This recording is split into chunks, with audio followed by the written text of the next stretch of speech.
15 май президенти ҷумҳурии Тоҷикистон пешвои миллат муҳтарам Эмомалӣ Раҳмон ва раиси маҷлиси миллии Маҷлиси олии ҷумҳурии Тоҷикистон, раиси шаҳри Душанбе муҳтарам Рустами Эмомалӣ бо рафти сохтмон дар иншооти муҳими фарҳангӣ Театри миллии ҷумҳурии Тоҷикистон шинос шуданд.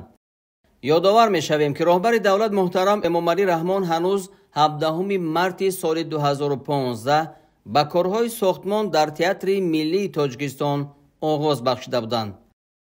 бинои Театри миллӣ дар як маҳалли зебои шаҳри Душанбе, паҳлӯи осорхонаи миллии Тоҷикистон ва боғи парчами миллии Тоҷикистон қомат афрохтааст.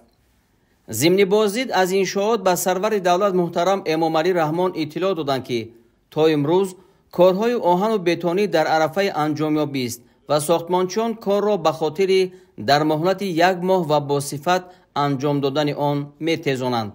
ҳоло 500 коргар дар рафти сохтмон фаъолият доранд. бояд гуфт, ки аз рӯи нақша бинои Театри миллии Тоҷикистон аз 2 ошёнаи зеризаминӣ ва 5 ошёнаи рӯизаминӣ иборат буда, баландиаш 34,5 метр хоҳад буд. барои бунёди бинои театр наздики 3 гектар замин ҷудо шудааст. тибқи лоиҳа бинои театр аз 3 толори калон ва толору ҳуҷраҳои сешумори дигар иборат мешавад. толори асосӣ дорои 2500 ҷойи нишаст ва 2 толори дигари конферансиву консертӣ ҳар яке дорои 1000 курсӣ хоҳад буд. дар театр ҷой барои оркестр, ҳуҷраҳои машқу тамрин, меҳмонхона ва дигар шароити зарурии кории ҳунармандон бунёд мешавад, ки ҷавобгӯ ба талаботи сатҳи ҷаҳонӣ мегардад.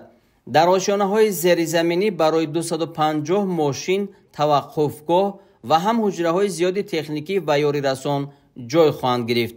бино бо шабакаҳои гармидиҳӣ, ҳавотозакуниву салқинсозӣ ва ғайра муҷаҳҳаз карда мешавад. иншоот дорои 17 лифти мусофирбару боркаш ва 6 эскалатор хоҳад буд. аснои боздид президенти кишвар муҳтарам Эмомалӣ Раҳмон бо коргарону мутахассисон, бинокорон ва устоҳои гулдасти тоҷик суҳбати самимӣ анҷом дода, онҳоро ба иҷрои босифат ва саривақтии корҳо ҳидоят намуданд.